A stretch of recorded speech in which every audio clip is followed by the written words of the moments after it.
Lynn's closing the doors. We're ready to go.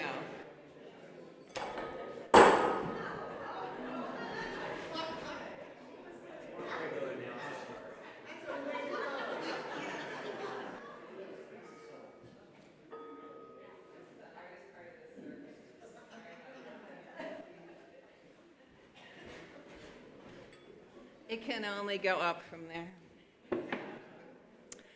Good morning. Thank you for coming. Welcome to worship with the community of First Unitarian Church of Omaha. My name is, I should probably hide it now, Beth Conover. And I'm serving as your worship associate this morning. We're glad you've chosen to join us for worship today, especially the visitors. This is a little different service. It's lay-led, so welcome and see how it goes.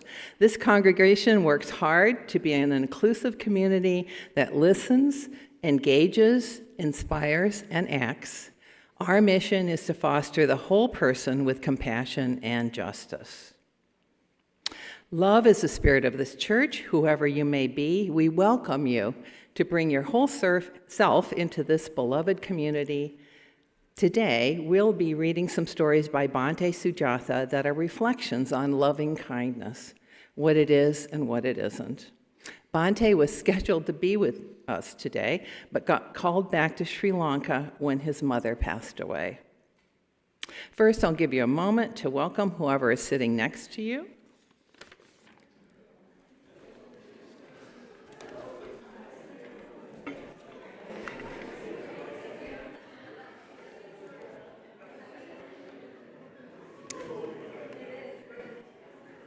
You got it. Good morning, Don. We also affirm that our church occupies the traditional treaty lands of the Omaha and Otoe, Missouri tribal nations and express our respect to the Northern Ponca, Winnebago, and Santee Sioux tribes. We invite everyone to support local causes, charities, and the rights of Indigenous communities. Now, time for announcement. John, why don't you come up and do yours first?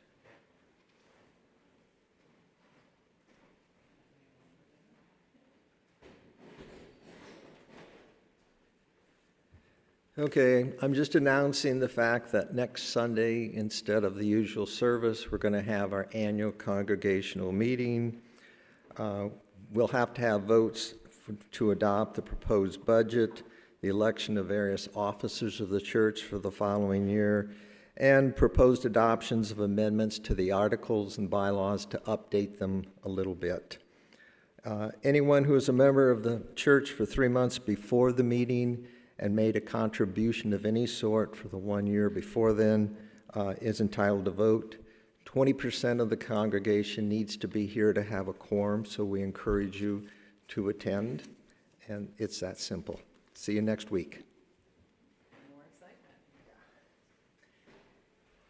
Gosh, I hope they let me hit the breast bowl next week. Not. Okay. I also have some announcements from the UU Social Justice group. Number one, downstairs after the service, Linda Parker is there helping with voter registration. There are things like you can just not, even if you're already registered, you could make sure of where you would normally your voting place, make sure your name's correct, find out about what kind of ID you might need. On May 1st, we have the Workers Over Billionaires event. That's a Friday from 4 to 7 at 7:30 at Memorial Park. If you'd like to help with setup or table sitting, contact Melissa Gibson. Typically, First U tries to have a table with information about our church at these events. And then on the 12th is the primary election. First U here is a polling place. Linda Ruska is coordinating that, but if there are people who would like to come and help, there are people that just sort of, I think Linda said it's good, bring a book, make sure people aren't wandering through the church who are supposed to be here voting. So your assistance with that is always appreciated. Any other announcements? And now our prelude from our guest organist, Dawn Horn.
Thank you, Don. It's so lovely to hear our refurbished organ back again in service here at the church.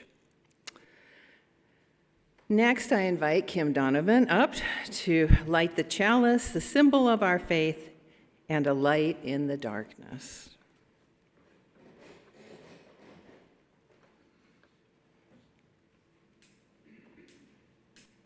I know. Second hardest thing after hitting the bowl. I had to pick it up last time. Excellent. All together, spark of the Spirit, cupped in earth's embrace, light of love, alive in all creation. As we kindle this flame, we rekindle our connection to the sacred web of life.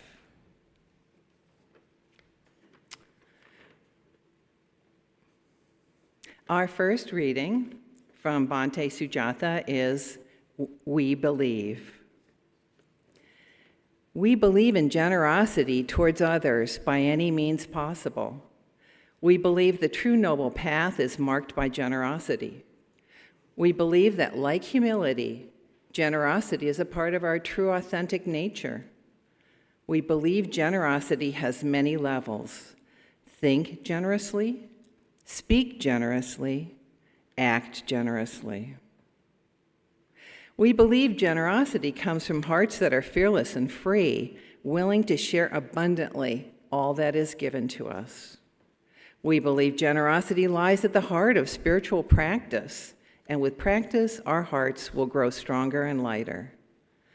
We believe extending generosity to ourselves and others gladdens our hearts, is a direct way of healing division, and brings joy. We believe that it's our obligation to generously add more love in the world. And we believe, through generosity in all forms, the Dharma and spiritual refuge will be maintained for generations to come. My understanding is this is how Bhante begins his guided meditations at his center, the Blue Lotus Meditation Center. So I think it's a lovely reading and not dissimilar to ones that we have in our Unitarian Universalist faith. Now I invite you to rise, if it feels good, and join in singing our opening hymn, number 1009, Meditation on Breathing. And with this, I have help from a couple members of the choir. We are going to do it 3 times through. Don, let's see, Elaine, are you going to play? Or we don't need Don. Okay, Don, you're on break. They need the mic on. Thank you. Meditation on Breathing 1009. Elaine is going to play through, we have 3 lines you'll notice in the book. There's the melody line, there's the descant line, and the drone line. We're going to sing through the melody line first, and then we're going to sing through the drone line, which is actually a bass, and then we're going to sing through the descant line, and after that we're going to sing through it 3 more times. You pick the line that you'd like to sing, and on the very last time through, let's all just hum it and listen for each other. So here we go, melody line. Breathe in, I breathe in peace. When I breathe out, I breathe out love. When I breathe in, and that, when I breathe out love. Now the drone line. Breathe in, breathe out, breathe in, breathe out. Now the descant line. Breathe in, I breathe in peace. When I breathe out love. All together. Pick your line. When I breathe in, I breathe in peace. When I breathe out, I breathe out love. When I breathe in, I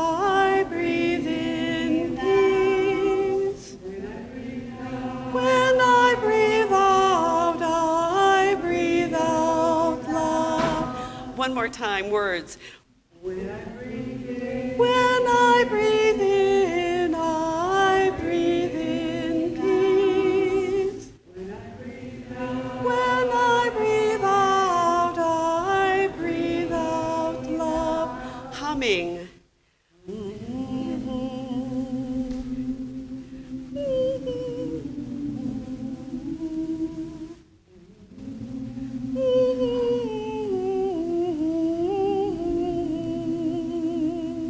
One more time.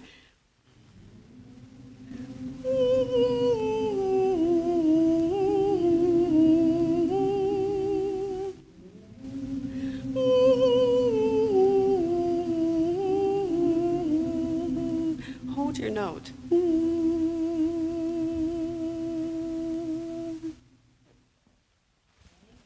Thank you. And Marie and Mary Kay for leading that. And now for our community offering. Each week, we practice our spiritual value of generosity by sharing half of the loose currency in the offering plate with a local cause so more people can do more good. Our Share the Plate recipient for the month of April is Nebraska Monarchs, a local group that empowers land managers and private citizens with the knowledge and resources to create safe native pollinator habitats. I wanted to say, by the way, this is our second year doing this, and they will be giving away free pollinator plants in a couple weeks, and I actually put that on the little slide up there. It's going to be at Bryan High School, not South High School, because Cinco de Mayo is interfering, but 8 out of 10 of my plants came up again this year, so they do good stuff. Give as you feel you can. For those who don't wish to share their joys and concerns out loud, they can place them in the book in the back of the church or an online chat, and you're also welcome to place a stone in the collective chalice in the front and join silently with others in the community.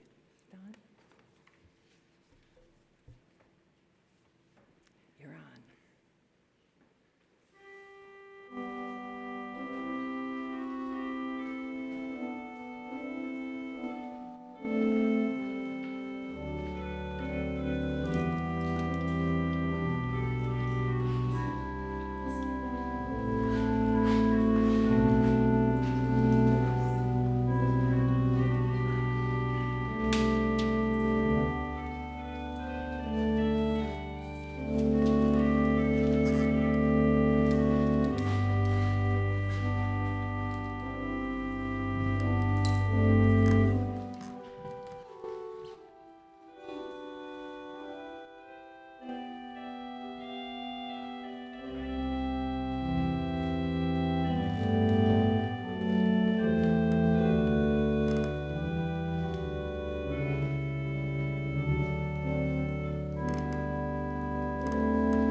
We now enter the part of our service devoted to care and centering, and I invite Colin forward to voice the joys and concerns of the community. Do we have anything?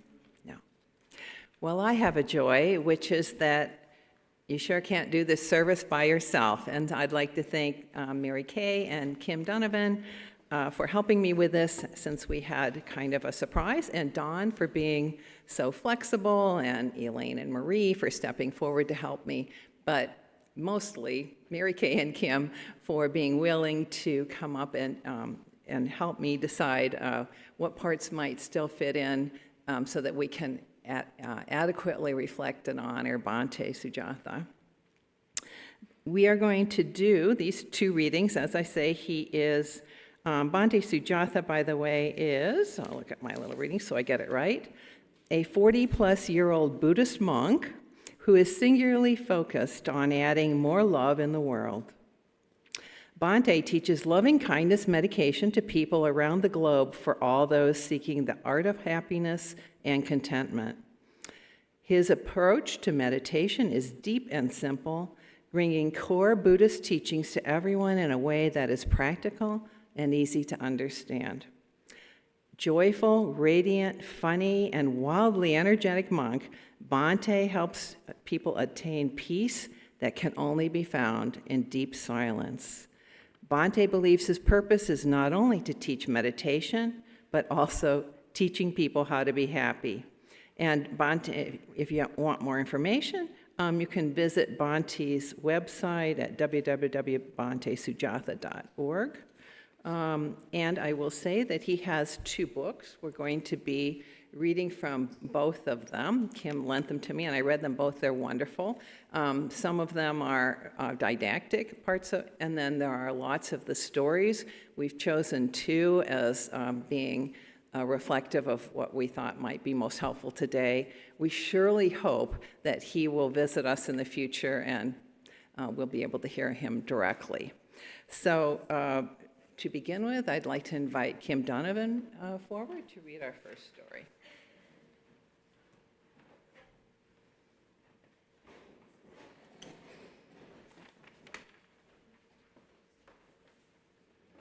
Thank you, Beth. This is a story about an experience that Bhante had shortly after he came to the United States. As Beth mentioned, he was born in Sri Lanka. That's where he entered a Buddhist monastery. As a young man, he then went to Australia for a bit and then came to the United States, where he's been for several decades. So he writes, "I was so confused by people and this culture. I quickly realized I couldn't tell how people were actually doing versus what they were just saying to me. I couldn't read their heart the way I could in my country because even that required translation from one culture to another. As a solution, I decided to do personal interviews with people who were coming to meditation. I hoped to eventually gain the skill to understand how people were feeling, not just what they were saying. In my country, there's not much difference, but here in America, I learned there's a big difference. Over and over again, by the end of the personal interview, the people were crying and seemingly full of self-hatred and anger. I found many people so emotional and unhappy. I made a name for the pain I saw. I called it their wounded mind. I realized how many people suffered from a wounded mind, and right away, I realized helping to heal the wounded mind would become a big part of my monking here in this country. The first time I taught loving-kindness meditation, I asked everyone to focus their practice towards themselves instead of others. Many people get good at loving others, but loving ourselves is a much harder task. After those first few meditations, I asked for feedback, and unanimously they agreed it was a lot of work, and loving others was so much easier than loving ourselves. After one meditation, a woman with an angry face came to see me. She was very upset. She said she hated loving kindness practice. It didn't make any sense to her, and she explained she could easily understand loving other people, but she couldn't understand how or why to love herself. She said this is not her culture, not her religion, and that it was self-centered, the opposite of what she thought she should be working on. I suggested to her, you cannot practice loving kindness without starting with yourself. She disagreed. She explained she helped the homeless every week and she did lots of other things to help people. She felt like any attention on herself was selfish. I understood her feelings. I asked, if you don't have self-love, how can you give it to others? She was so quiet. I continued, if you give me a gift, after the gift, what do you expect to hear from me? She answered, I want to hear you say thank you. I replied, and if I don't say it, then you are a terrible Buddhist monk. She said, joking, but not totally joking. My first year in this country, I realized when people joke, some kernel of truth always lives in the joke. I'm very careful about this now. I was quiet a moment before responding to her. After you give me a gift, my practice and responsibility is to say thank you and appreciate you. That is my job as a human being. But if you have an expectation for my thank you, then that is your problem. You have to handle that. Waiting for my thank you makes the gift about you feeling good, but the gift was supposed to be for me. She didn't like what I said at all. Without another word, she grabbed her purse and left. I worried I messed up my English words like I have done many times. Once I commented on a woman's weight and she was devastated. In our country, the bigger you are, the more food your village has, and the more successful your family life. Skinny in my country means you're poor and unhealthy and struggling. I just didn't know any better. Now, I always ask people to listen to my heart first and my words second. My heart is pure, my words not so much. You understand? Later that night, I got a long email from her. You hurt my feelings. I don't like the group anymore. I won't be back. I responded, I understand how you feel, but still, I feel you must learn to love yourself before you can help others, and I want to help. No, she responded, I just don't agree with you at all.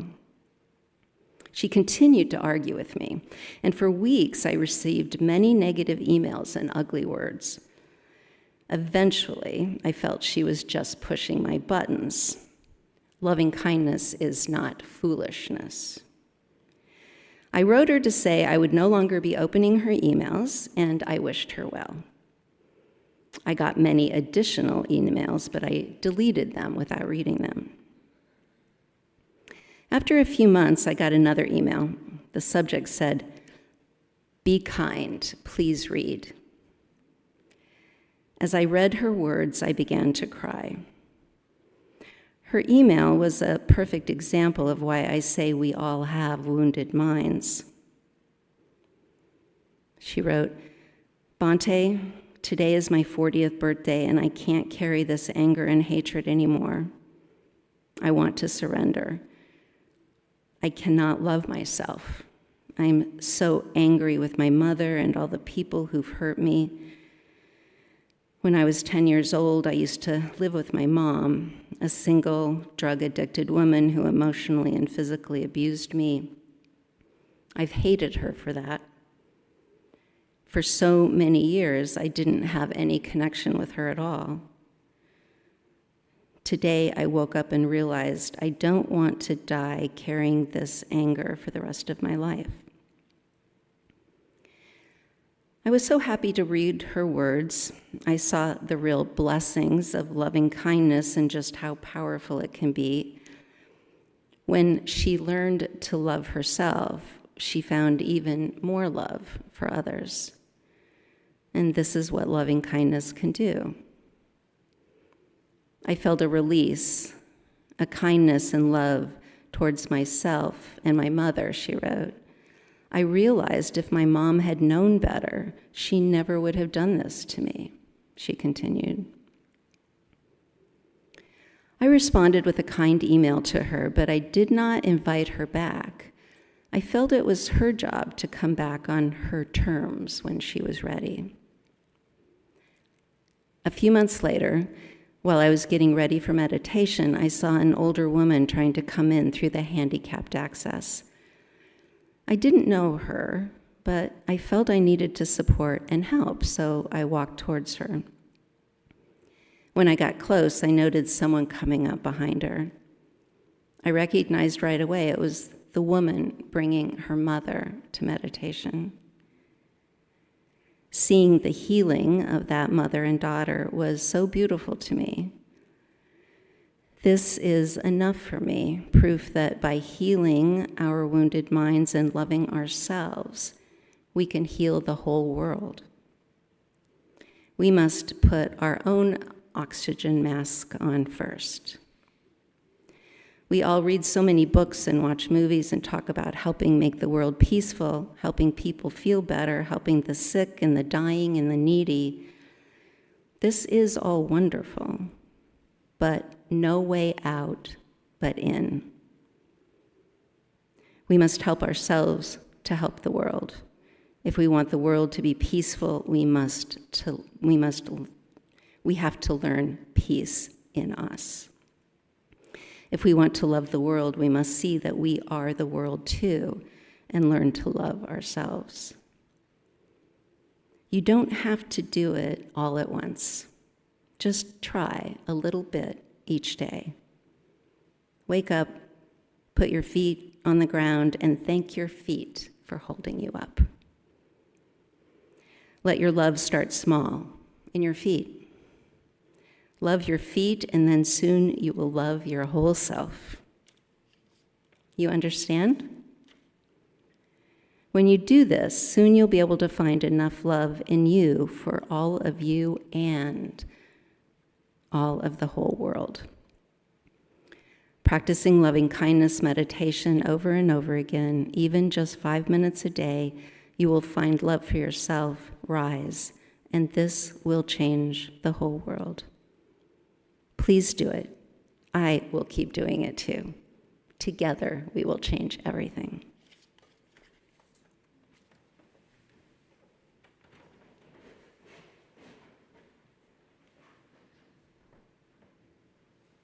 Thank you, Kim. Let's just take a minute to think about that. And then we're going to do the Unitarian Universalist version of meditation through hymns with our next hymn.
right, and I'd like to ask Mary Kay to come forward and have a second story.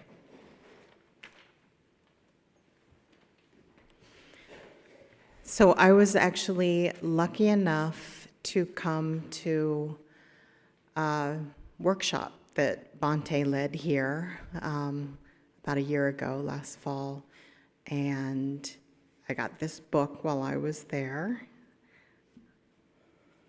So he usually comes about once a year. I'm sure he'll be back next year. So I am going to talk a little bit about what loving kindness is not. It is not foolishness. A cobra who lived in a forest near a monastery happened to quite enjoy listening to the monks chant. As he observed them meditate, he noticed they seemed to be so peaceful and content. Curious to learn more, he slithered up to a monk one morning, bowed to him, and asked, "What exactly are you doing?" "I'm reciting a loving kindness meditation. Will you teach me how to do this?" "Sure, it's easy. Sit cross-legged and keep your back straight." The monk waited for the cobra to arrange the lower part of his body in a cross-legged fashion and straighten his back. When the cobra was well positioned, the monk continued, "Repeat the following words to yourself. I am well, I am happy, I am peaceful. May all things be well, happy, and peaceful." That's it? Yes, that's it. Repeat this many times. Allow yourself to feel the meaning of the words. You can practice this meditation as often as you like, when you are calm and relaxed, and when you are not. It can be especially useful during times of difficulty. Any time is a good time for loving kindness meditation. Thank you, kind monk. I am so happy to learn this. I think I'm going to really like doing a loving kindness practice. The cobra bowed to the monk and slithered away. True to his word, the cobra began regularly reciting the loving kindness meditation. Sometimes he did it silently, and sometimes he said the words out loud. He loved it. He always felt relaxed, peaceful, and calm whenever he practiced. He also noticed that these wonderful feelings typically remained with him for quite a while. After he had been meditating for a few months, an elderly woman with poor eyesight wandered near the cobra during his morning practice. The woman was looking for firewood. By the time she approached the cobra, her arms were overflowing with sticks and branches that she had collected. All she needed was a rope to bundle them up with so she could drag the firewood home. Her arms were tired and she was ready to be done with this chore. Due to her failing eyesight, she mistook the cobra for a rope. She grabbed the cobra and used it to tie up the firewood. The rough edges of the branches jabbed into his body as she wrapped him tightly around the wood and used the remaining length of his body to tie a knot. Then she proceeded to drag the bundle the long way back to her house. The cobra was in agony. He was getting cut and bruised, scraped and pinched. What could he do, though? He had been training so intently with loving kindness, and he remembered the monk told him that the loving kindness meditation could be especially useful during times of difficulty. This certainly qualified. He silently recited, "I am well, I am happy, I am peaceful. May all beings be well, happy, and peaceful. I am well, I am happy, I am peaceful. May all beings be well, happy, and peaceful." But then, wham! The cobra was banged into a large rock protruding from the ground. "This is crazy," he thought. "I am not well, happy, or peaceful. This old lady is hurting me terribly. I do not wish her well. What was that monk talking about? This isn't helping at all." The cobra was miserable, not to mention angry. Angry at the monk for teaching him something that wasn't good. Angry at himself for believing in this practice. And angry at the old woman for hurting him. Finally, they arrived at the woman's home. She untied the bundle and tossed aside what she still believed to be a simple rope. The cobra painfully slithered away from her and headed straight to the monastery. He was seething. He sought out the monk immediately. He didn't bow this time when he approached him. "Look, stupid monk, because of you, I have suffered greatly. I trusted you. When you told me how wonderful loving kindness practice is, I believed you. Look at me now. I am torn, bruised, and bloody. I have been used and abused, yet I didn't harm anyone, neither before nor during this whole ordeal. I just tried to practice loving kindness. Now I am wounded. What a mess. This is all your fault." The monk began to laugh. This made the cobra angrier. "Why are you laughing at me? How dare you?" The monk said, "I am sorry to tell you, but you didn't practice loving kindness. You practiced foolishness." "No, I practiced loving kindness just as you instructed. I repeated the exact words you said. I didn't cause any harm to the lady, but she harmed me a lot." The monk explained, "Even when you practice loving kindness, if someone mistreats you, you must speak up. That is your duty. People aren't always aware when they cause harm. If you suffer at the hands of another, you must let them know. They can't read your mind, so speak up, but do it with compassion. You are a cobra. All you had to do was hiss. It's okay to hiss. You can hiss without releasing poison. By the way, dear cobra, you are not alone.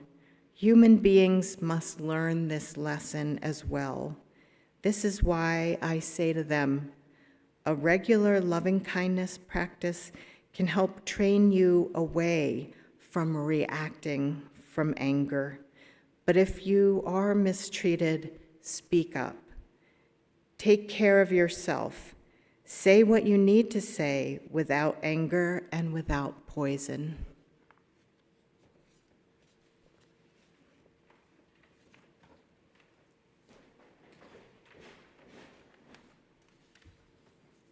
Thank you, Mary Kay. And our readings, should you be so interested, we did put up pictures of the book, Empty, Empty, Happy, Happy, and the name of the one that you were reading out of, Mary Kay, was? Sitting on the Toolbox. I highly recommend both if you want to read more stories and more about Bhante Sujatha's approach to loving kindness. Our closing words are by Shantideva, My Wish. May I become at all times, both now and forever, a protector for those without protection, a guide for those who have lost their way, a ship for those with an ocean to cross, a sanctuary for those in danger, a lamp for those without light, a place of refuge for those who lack shelter, and a servant for those in need. By means of these meritorious deeds, may I never join with the unwise, only the wise, until the time I obtain nirvana. And that's from this book, if you want to look at it again. And now I'll extinguish our chalice and our postlude.